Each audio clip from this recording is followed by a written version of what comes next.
Japanese companies hire people to make staff cry. Employees watch sad films while a handsome weeping boy wipes away their tears. It is supposed to help people bond. There are about 10 of us sitting in the conference room in an office block in Tokyo, and a man has just put on a selection of film clips. As the music blared from teeny-sounding speakers, the heart-rending story about a deaf man and his daughter begins. The daughter is struck down with a terrible illness and is rushed to hospital. The man, unable to communicate that he is her father, is not allowed past the reception desk. The film ends with him crying inconsolably as she dies alone.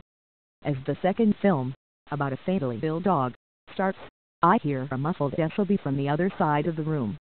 Minutes later, there are some loud sniffing noises to my right.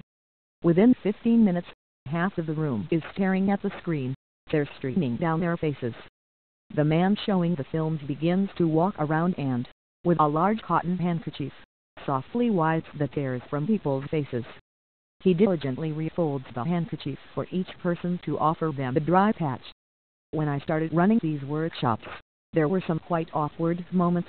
The man with the handkerchief, you say, tells me he has model good looks and is taking his tear-wiping role very seriously. I wasn't practiced enough and so couldn't cry easily, and this would mean the audience couldn't cry either. But it's much better now. I can't cry, and so others followed. His job title is somewhat unusual, Ikemaso Danshi, or Handsome Weeping Boy. He runs sessions with the sole purpose of making people cry. Japanese are not used to crying in front of people. But once you cry in front of others, the environment will change, particularly in a business. The idea is to show off your vulnerability. When others see that, it's supposed to bring people together so they work better as a team. Most of the films he plays focus on ill pet or father-daughter relationships, and appear to be targeted at women.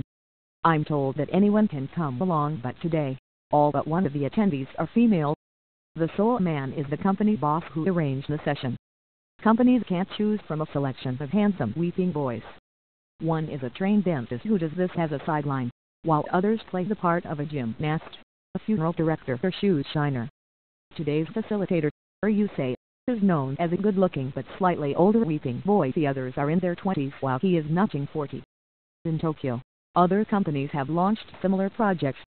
Non-sexual cuddling sessions and rent-a-friend services are already available in town. The crying workshops were Hiroki Terai's idea. He's a businessman determined to get Japanese people to express their emotions. I have always been interested in the hidden sagas of human beings, he says. It all began when he was 16. With no friends at school, Hiroki ate his lunch in a toilet cubicle, alone. It was a difficult time. It was around then I feel I started to find out more about people's real emotions. On the surface they're smiling, but that's not always how they feel. His first project was running divorce ceremonies for couples whose marriages have broken down. The climax of the ceremony is crushing the wedding ring with a hammer. The couple said that crying was the most cathartic moment. Hiroki therefore decided to set up the crying business in 2013. It started with workshops open to everyone in Tokyo. People would come and cry together. When they cried, they said they felt really good afterwards, he says. The only problem was the perception of crying men. People thought they were weepy or wimps.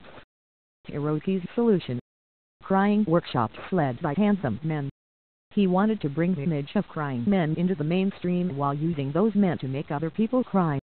I asked him why the men have to be good-looking. He shrugs his shoulders. I think it's because it's so different to daily life, he says. It's exciting.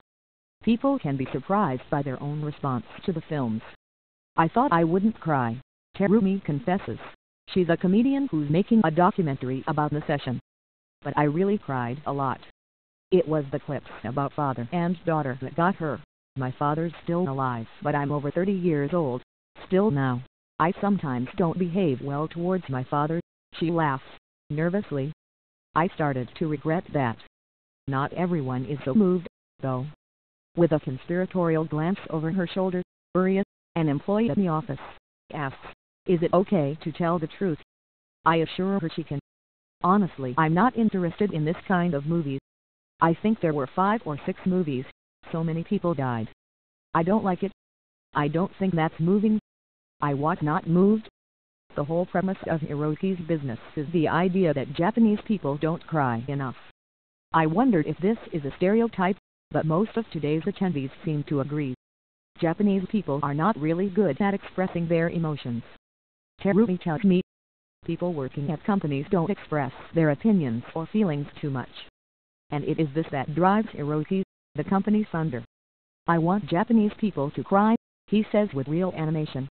Not only at home but in the office. If you cry at work, you think your coworkers will not want to touch you.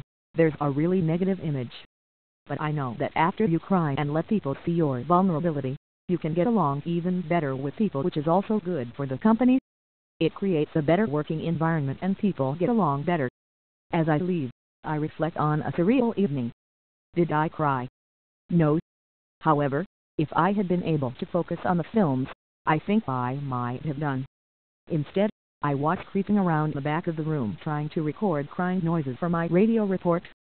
Not too conducive to a good FOB.